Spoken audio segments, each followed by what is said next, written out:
We are in week 3. It's our final week of a series that I've entitled Heart for the House. In fact, why don't you turn to your neighbor and say that? Heart for the House. And if you've been here the last 2 weeks, we want to say thanks. Thanks for being here. But if this is your first week, we want to say that you came on a great week because today I am landing the plane in the name of Jesus. And so if you're taking notes, what I'd like you to write down is this: a house for the next generation. A house for the next generation. And I don't know if anyone in here is thinking like, oh, great, yeah, you're going to be talking about being like some kind of church that's all about young people. Look, we are not a church that's all about young people, but we are a church that's about young people. Young people are 22% of our population and 100% of our future. Right? That I've gone to so many churches that spend so much effort trying to keep the gray hairs happy.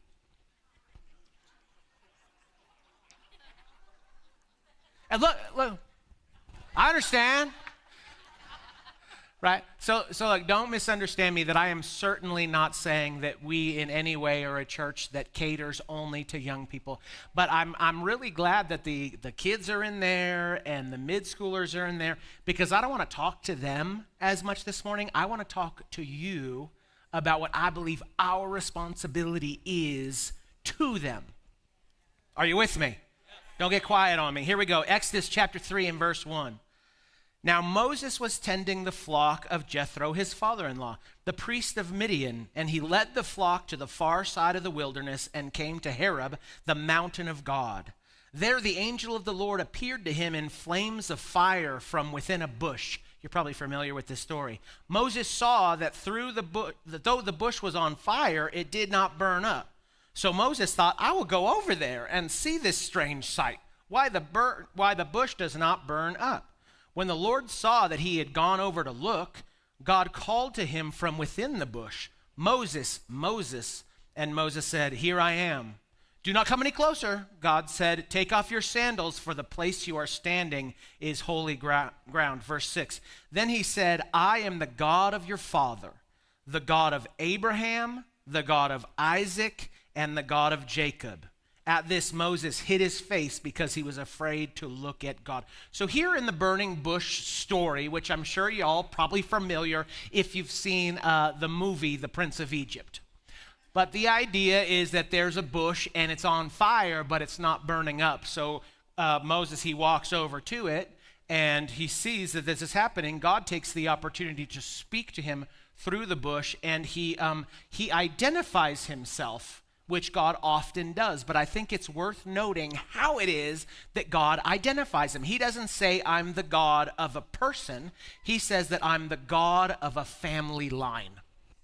Are you with me? He said, I'm the God of Abraham, Isaac, and Jacob. What's God saying? He's saying, before you knew me, I was already in relationship with your family.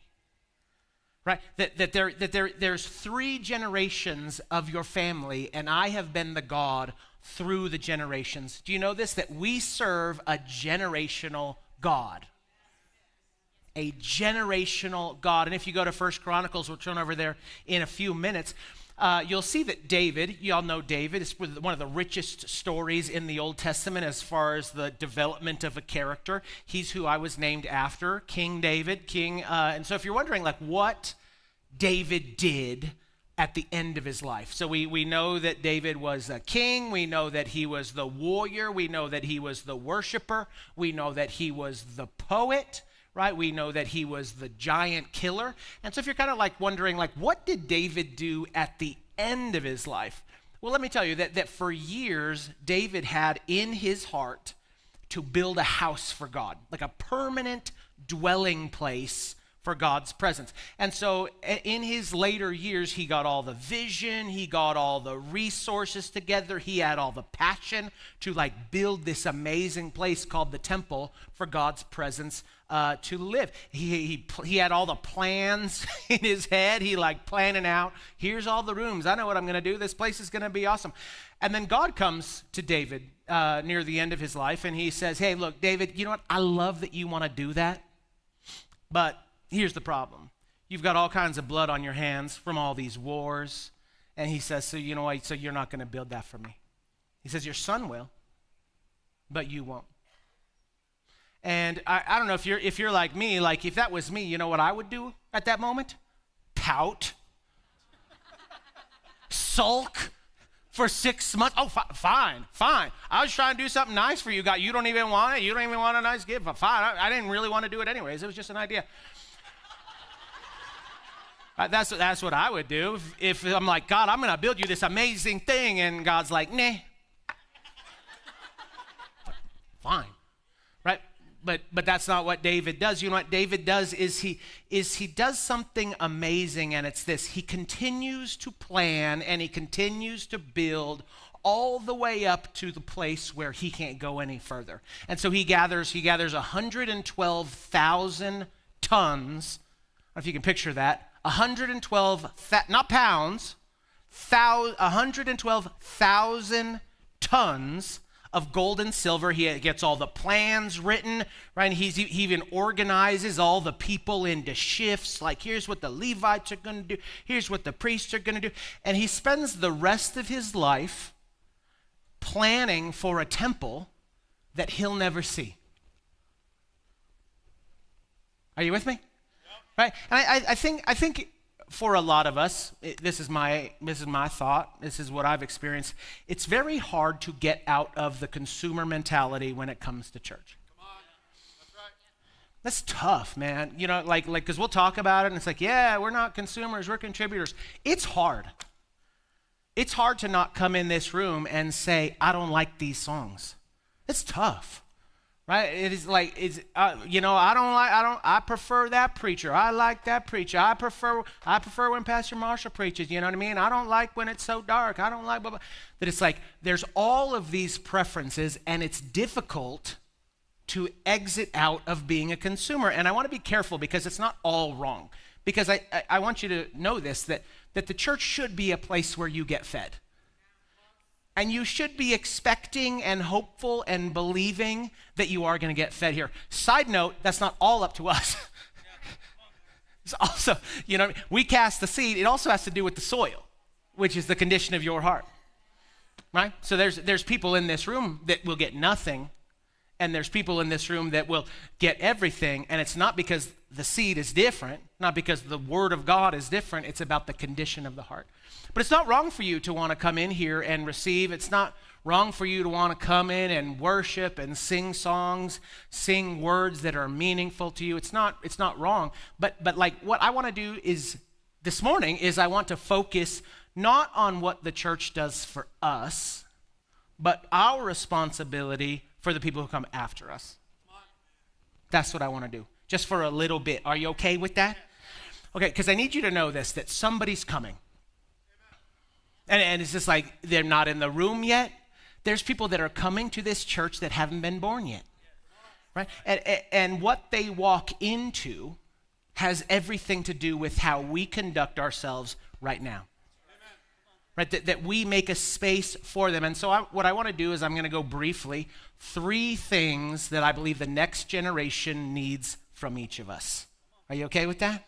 Okay, what do they need? What do they need from me? We love the young people. We love the young people. Okay, cool. Oh, I was making fun of that, but it's great. Oh, we love the young people. It's so great. Okay, what do they need from me though? What do they actually need me to do here? I've got 3 things. Are you ready? Number 1 is this, if you're taking notes. The next generation needs your presence. That's what they need. The next generation needs your presence. They need to see you in the church where they experience God. They need to see you here, not occasionally, not on special events, right? They need to see you here week after week on purpose. Nobody made you come, right? But you're just here. They need to see that. Yesterday, my daughter had her first ever gymnastics performance. It was a pretty big deal. She's 8 now. And so she's been practicing, and so it's been cool. So like me and we were there, and it was really cool. And there's like I think 9 gymnasts, and they were doing a performance. They've been spending the last few weeks learning this performance, and so we got to come and we got to go out onto the floor, take our shoes off, and go and see this performance. And the medal ceremony, they all get the medal and all of that. But it was really interesting because she had been working on these different, so she had like a little floor routine, she had a little bar routine, she had a beam routine. And what was interesting is that when she would do something there at gymnastics, she would do something, and then you know what she would do as soon as she did? She would look to us. Right? She didn't look to the coach. She didn't look to her peers. She immediately looked to us. Looked to us. She always looks to us. Right? And I was feeling like in that moment, it's like I can't contribute in any way to whether or not she knows her routine. I can't help if she lands the beam. I can't control if she hits her head on the bar. I can't control any of that. All I can control is that when she's doing what she does, I'm there. That's what I control, right? And so my contribution in that moment is simply this: when they do what they do, I'm in the room, right? And you might think like, okay, yeah, that's true. No, that's true in experiencing God too, right? So it's like Seth, phenomenal worship leader growing up. You know what I mean? And as he continues to grow up and grow in his calling and his ability, you know what I think is so beautiful? Is that he can look up and he can see his dad.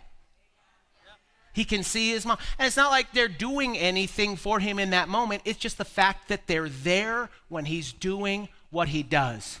Right? So young people, they're out here worshiping and they're out here praising God, and we have like new speakers, and they're holding the mic and they're all nervous and blah, blah, blah. It's like, it's not about you contributing to what they're actually doing. It's about you being in the room when they're doing what they do.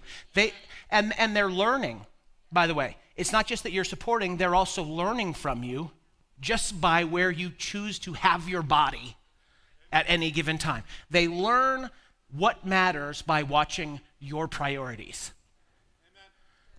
It's so that's why you just got to come. You got to show up to grow up.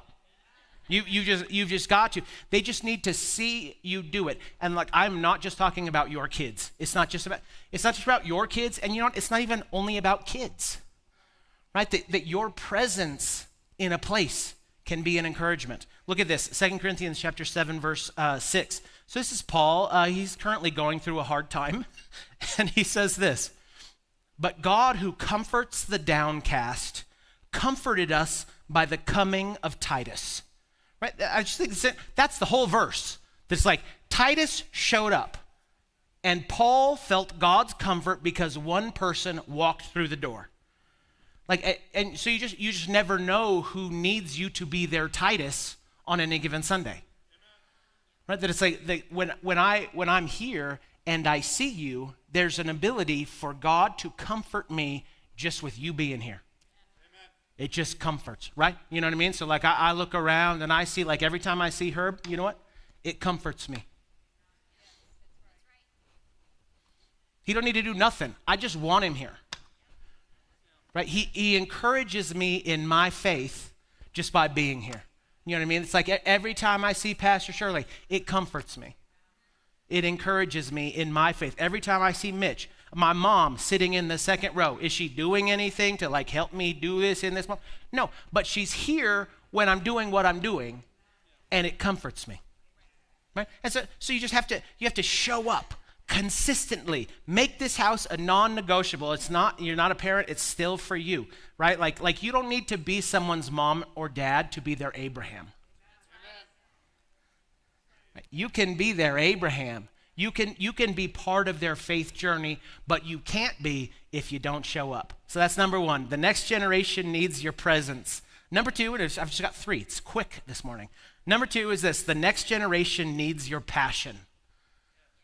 The next generation needs your passion. You can be present without being passionate. So you can come and you can sit there and you can slouch in your seat and yawn and not raise your hands, you know what I mean? And like check Facebook. Clearly I'm talking to older folks here. Facebook. Or Instagram, I don't know. Fox News, whatever you do when you got 30 seconds. Like you can do that. You can be present without being passionate. And so the next generation, I'm just telling you, they need to see you just not in the building. They need to see you alive in the building. Moving your body, moving your face, making your eyebrows go up and down, smile. Like they need that. Why? Why? Because faith isn't just taught, faith is transferred. Right? That faith is, some things are taught, some things are caught. It's a cliche for a reason. Right? That there are things that they're learning from you, not because you're teaching them, but because you're putting it on display. Right? So like if you want the next generation to be passionate and on fire for Jesus, you better be modeling that. Right? But don't just be like, oh, I love these young people. They got so much energy. Right? Look, they'll have energy in spite of you. But you're not helping. Right? Like they need to see you having passion for God. Like that's one of the greatest things you can give younger people. Not just your kids, just all the young people that come to this church now. One of the greatest things you can give them is just them seeing you on fire for God. And you'd be like, they don't like me. They don't think I'm cool. It don't matter. First off, I think they do like you. Maybe you aren't cool, but it doesn't matter. It's not about that. It's about the transmission. Like the transmission conduit is not you telling them to do it. It's about you modeling. The proximity matters. And this isn't just when it comes to faith. Scripture teaches this, that this is, you just become like the people you're close to.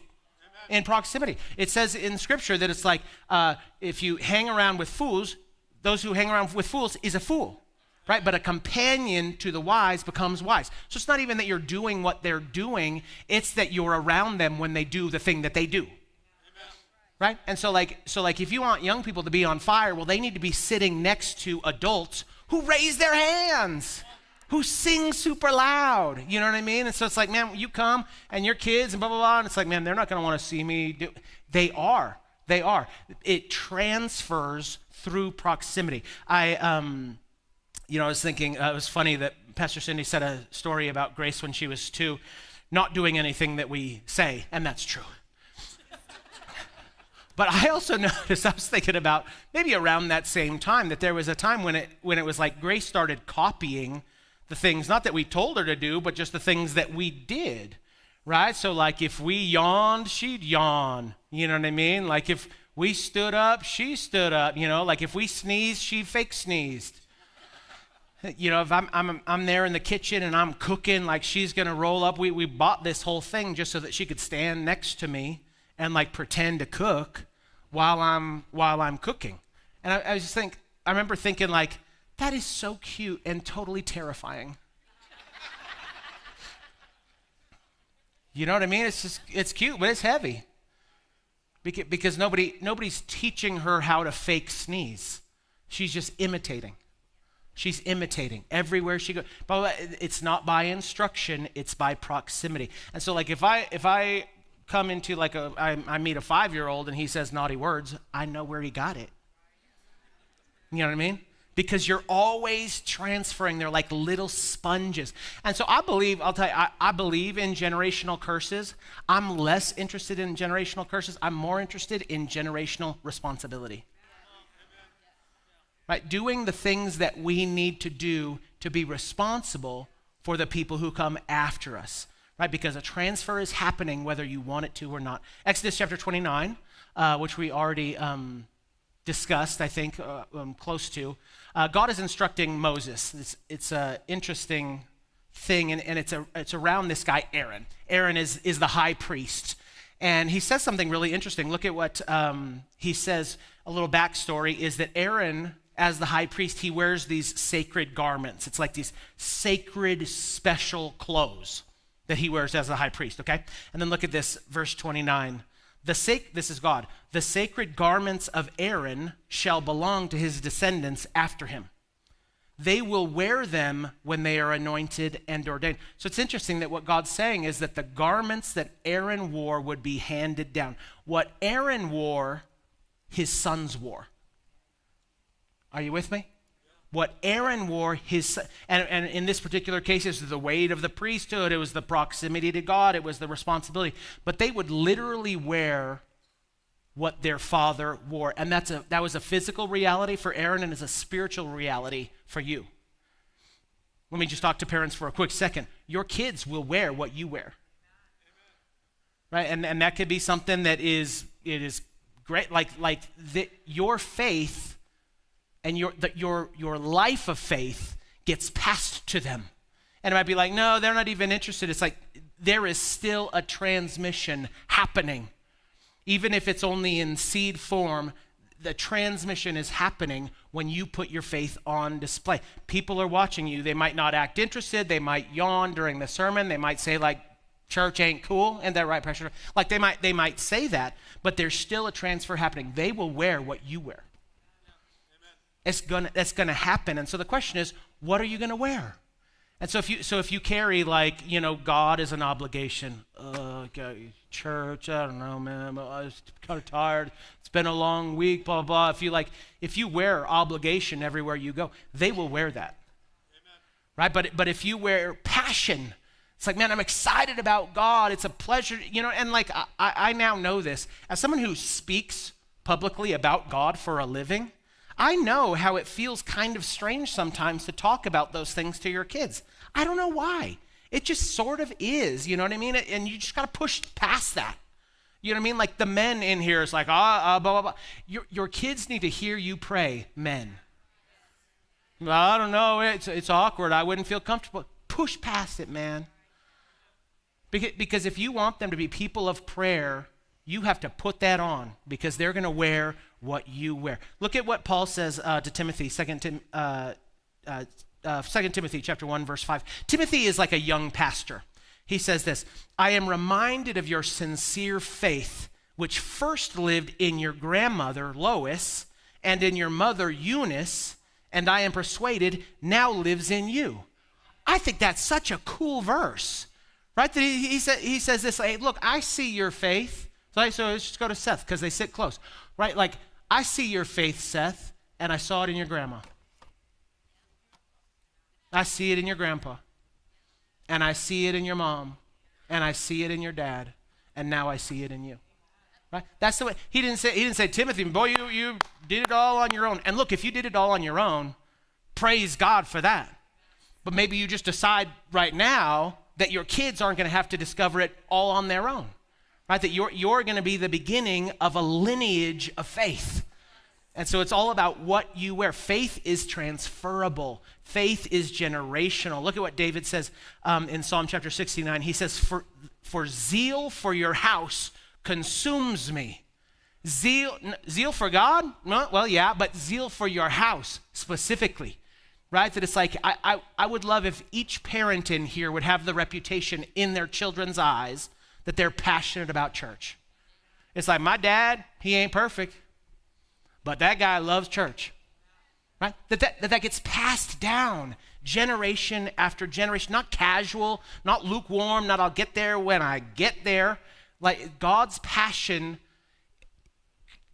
it consumes me, passion for his house. And let me just say this, like passion for the house isn't a feeling that you wait for, it's a decision that you make. Right, well, I'll be passionate about it when I feel passionate about it. It's like, well, keep waiting. Right?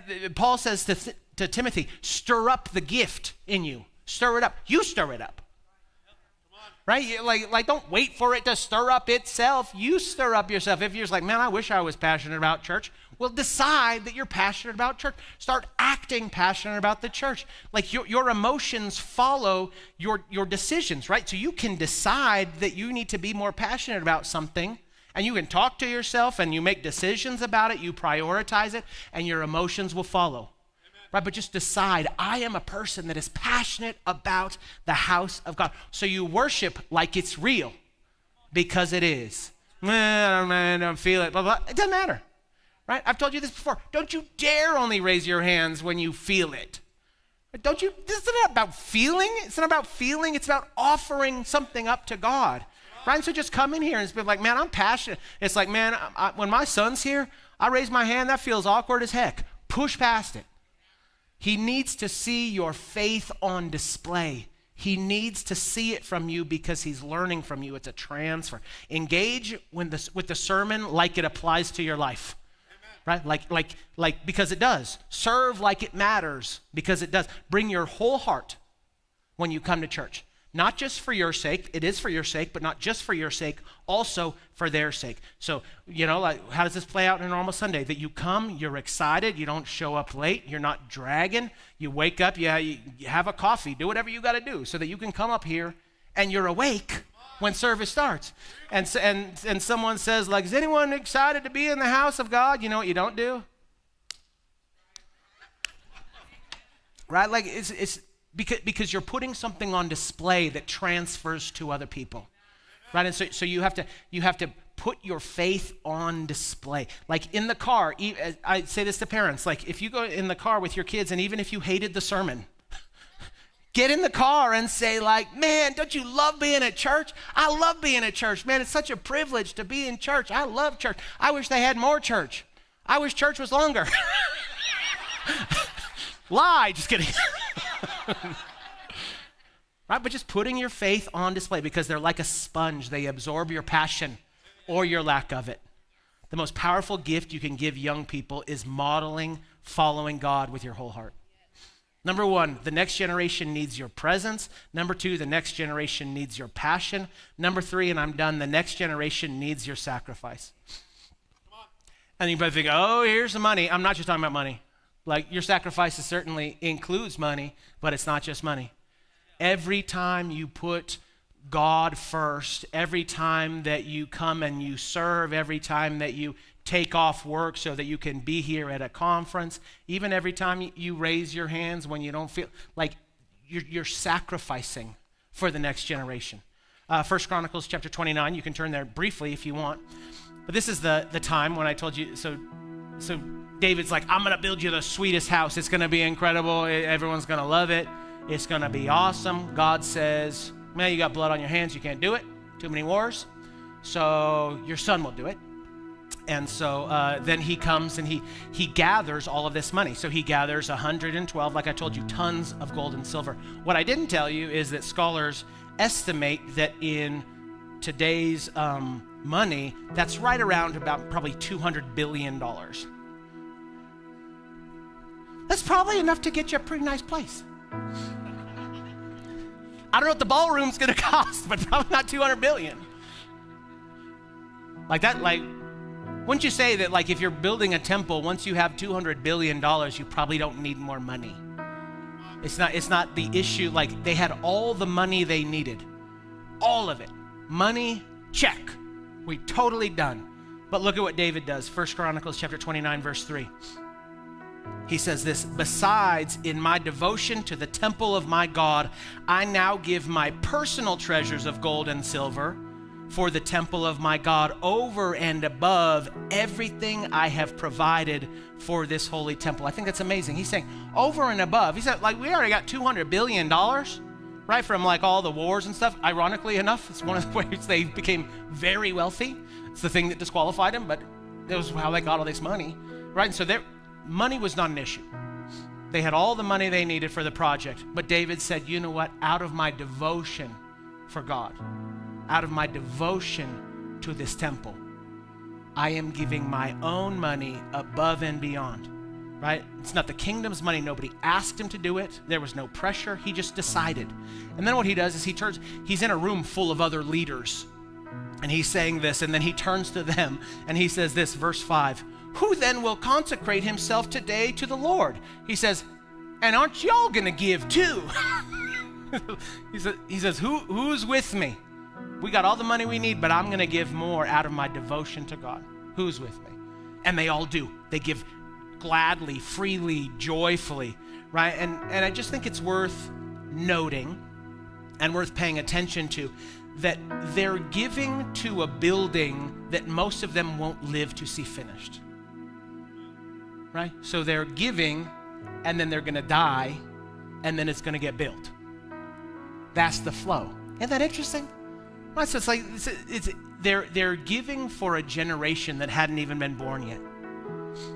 And I just think it's interesting. So like for me, I've told you this, I have been tithing and giving offerings to this church since I got my first job. I was probably 14 years old, so that's probably, like 30 years. And so I was trying to add up this weekend. I was like, I wonder how much I've given to the church total over the last blah, blah, blah. I stopped doing the math because I didn't want to even look at it. But it's not nothing compared to some of y'all, but it's been significant for me that I've given and I've sacrificed for this church decade after decade after decade. Right? That I have given. I've told you I've never regretted being a tither, not once. But it has been a sacrifice, and I don't think that's a wrong thing to say, right? Sometimes it feels like I'm giving of myself, and one of the reasons that I do that of course out of obedience, because God tells you to. But another reason that I do that, and when we're doing legacy offering and we're doing these projects and I'm giving, it's because I'm giving to a generation that's after me that needs the same experiences that I got because of this place. Right? That like when I was a kid, before I made a single nickel, I had an incredible children's pastor who taught me about Jesus, who led me to the Lord in this church. Right? I had a youth pastor, I had a youth group that I loved, that I fell in love with worship, I fell in love with Jesus in youth group. I had a youth pastor who took care of me, mentored me, discipled me. Why? Because other people sacrificed so that he could have a paycheck, so that he could pastor young people. And so for me, when I'm giving, I'm like, yeah, I want to give because this ministers to me, but I also understand it's like, no, this is my time to pass on. That I was the recipient of people's sacrifices that I'll never know. Marshall and Cindy, they'll know them, but I don't know. I won't know them. I don't know who these people are, but I know that they sacrificed for me. And so that's kind of like how it is with David, right? That he's giving to a temple he'll never see built. And so for me, when I'm building or like we're doing something, remember when we did the big old BC Kids remodel with all the painting and all that? It was like a really big deal, really beautiful. It's not because I was going to be personally ministered to by having like jungle stuff painted on the walls. No, I was sacrificing for the sake of the people that come after me. And so I hope what the encouragement is like that this is the posture that we need to have. That I'm coming into this church and I'm being ministered to and it's great and I love blah, blah, blah. But I'm also here, one of the things that I'm doing here is cheering on the next generation. So when they're singing songs, like me and Jordan laugh that it's like we're in our 40s now and some of these new worship songs, I don't get them. I'm like, this is cool. I didn't realize this was cool. We always joke that the people like whenever you were most into music, that's when you think music was the best. Right? So if you were super into music in the 80s, you'd be like, they don't do it like the Doobie Brothers. It's like, yeah. You know what I mean? Like I was into music in the 90s. So I'm like, they don't do it how they did it in the 90s. But like, I'm here and I'm celebrating God and I'm celebrating what he's doing. And so like I'll see Maddie, I'll see any of these like young people and even if their style's different, even if like what they like is different, even if that changes how we do a million other things. One of the things that I'm here to do is I'm here to cheer them on, celebrate them experiencing God, and that's our kids, but it's all of these young people. And so like it's not about the gratification of seeing the fruit. It's the gratification that comes from planting a seed. If you have faith, that can also feel good, right? That I'm planting seeds to the future. And I want to show you a few pictures of some of these cathedrals in Europe. Some of y'all have been to some of these. But this first one, I've got 3 pictures of each. This is Sagrada Familia in Barcelona. So this is, let's go through them. Look at these. Is that incredible? They've been building, this one is still under construction. They've been building this for 140 years. And they're still building it. This one is the Milan Cathedral in Italy. If you go through those, this took 500 years to build. 500 years to build. This is the Cologne Cathedral in Germany. This one took 630 years to build. 630 years to build. I want you to think about this. That wasn't built by one person. It wasn't built by one generation. It's not like one architect's lifetime. It was generations of builders who spent their lives on something that they would never see finished. But they gave their life to it. Even though they would never see the end result. The building had its own satisfaction. Sowing seeds came with its own satisfaction. And what's amazing is that there's these accounts of some of these builders, the early builders of some of these cathedrals, is that when they were building in the early stages, they were also planting forests around the construction site. Because they knew that generations to come were going to need wood. And some of these trees take like 100 years to grow before you can even chop them down. But they're planting seeds now, not for their kids, not even for their kids' kids, but for their kids' kids' kids' kids' kids. That they're doing things now that will set them up. Planted forests they'd never see, for builders they'd never meet, for cathedrals they'd never enter. Right? And so what we're doing now, this is one thing that I think that it's like, I've told you this, that this church, has been around for a long time, 47 years, something like that. And me and Jordan, we have the opportunity to steward this place for a really short little time here, and everything that's on the inside of me just wants to be faithful in passing it to the next generation. That's what I want. That's what I want for this church, Like I'm so glad that my generation, I'm so glad that Marshall and Sam, I'm so glad that we all follow God and we can come in here and we can celebrate God's goodness and faithfulness. And I'm so grateful for that. But I also want to make this a place that doesn't die with us. Are you with me? Right? That it's I want us all to champion the idea of this also being your kids' church. Right? That when it comes time for you to move on and go be with him, that it's the church is in a good place because we did what we could do to steward these precious young people. And then one day what they're going to do, they're going to have to build for the generation after them. That's the chain. That somebody before you sacrificed for you. You don't know their name, you'll never thank them, but you're the fruit of what they did. And then the next generation gets to be the fruit of what we do. Researchers tell us that, listen to this, 85% of people that will ever come to Christ before the age of 18. 85% come before their 18th birthday. That means that the majority of the people that will find Christ in this church are teenagers. Right?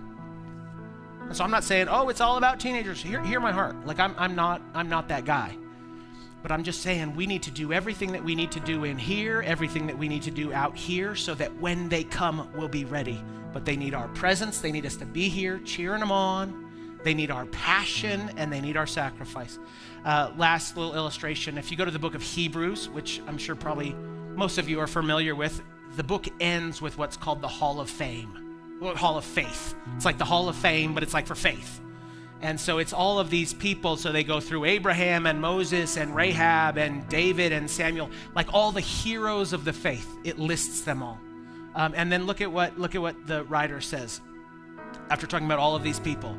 These were all commended for their faith. Listen to this. Yet none of them received what had been promised, since God had planned something better for us, so that only together with us would they be made perfect. Leave that up for just a second. There is so much in this verse. It's these guys were incredible pillars of faith, the models of faith, It's like, but none of them saw what they had been promised. Isn't that interesting? It's like, yeah, they did great. Everything. We should celebrate them. We should mimic them. We should aspire to be like them. And just know that none of them saw what was promised them. None of them did. And then it's like, well, it's why? Why? Listen to this. Because God had planned something better for us, so that only together with us would they be made perfect. Isn't that a weird verse? Right? So it's saying this, that only through us is Abraham's promise fulfilled. Only through us is the promises that God made to Moses and Rahab and David and Samuel. Only through us are there promises. It's just like, it's interesting to think that it's like, so you're saying, God, that Abraham is up there right now waiting on us. David is waiting on us. Moses is waiting on us. It's amazing that we get to partner. And so we get to follow in these great footsteps of we're sowing seeds, setting things up for the next generation. Not so that we'll benefit from it, even though we will, but not so that we benefit from it, so that the next generation will be able to receive. Somebody sacrificed for you to be here, their time, their money, their faithfulness. And that created this moment. And so you're the fruit. This is what I think. It's amazing that you're the fruit of someone else's sacrifice. You probably won't know their name. You'll never talk to them, but you're sitting in something that they paid for. And so it's like just part of what we want to do here is to be people that are cheering on the next generation. I was thinking about like Marshall and Cindy. It's funny because I don't know if you can appreciate, I'm not saying feel sorry for me, but you can if you want. It's so funny. I think it was T.D. Jakes. He said that learning how to preach is like learning how to play the trumpet in public. It's like, it's just brutal, because it's like like you're just learning and you're making all these mistakes. And I just think like these guys were here when I preached my first sermon like 22 years ago. It was so bad. I look at my notes, I can't even read them. It's just so awful. Thank God we all didn't have iPhones back then, because I would like make everyone delete the videos. But it's been amazing how like for them, I'm sure like if they could have along this whole journey, maybe even this morning, they could be like, I could preach that sermon better. And they probably could, and they probably still can. But when I hop off this stage, you know what Marshall and Cindy are going to say to me? Say, great word, Pastor David. Oh my God, what a great revelation you had. Thank you for speaking. And it's like, why? Not because I'm the best, but because they're celebrating what God does generation after generation after generation. And so we're going to get like some younger speakers up here, just warning you. There's going to be like some more young faces up here sometimes. And like when they do it, like they're going to stumble over their words and they're going to say weird things. But like we just need to be like, this is amazing. God's transferring generation after generation after generation. And don't mistake your presence for being something that is optional, right? Like I still need it. I still need y'all. Like Marshall and Cindy, I want to say this honestly. Like this place ain't the same without you. It's just not. It's just not. And so generational churches celebrating what God's doing in the next generation. And like again, you might think like they don't even care if I'm here. Like, this is probably over dramatic. That's the devil. It's literally the devil to tell you that your contribution doesn't matter because you're old, right? Like you are the backbone of this church. You're the thing that makes us learning and experiencing God. You're the thing that makes that safe for us, right? You're the foundation that we build on, right? You're the thing that lets us move farther, move faster. Generational churches being a house for the next generation. It's not the only thing we're committed to, but we're committed to it. We're committed to it. We believe in the name of Jesus, we are going to see young people coming and experiencing God in this church.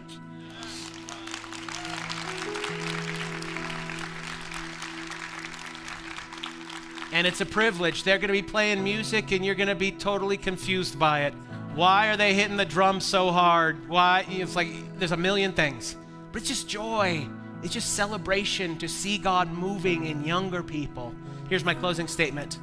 What the next generation walks into depends on what we do today. 1, the next generation needs your presence. Faith is transferred, not just taught. They can't follow a faith they never see lived out. 2, the next generation needs your passion. They will not inherit obligation.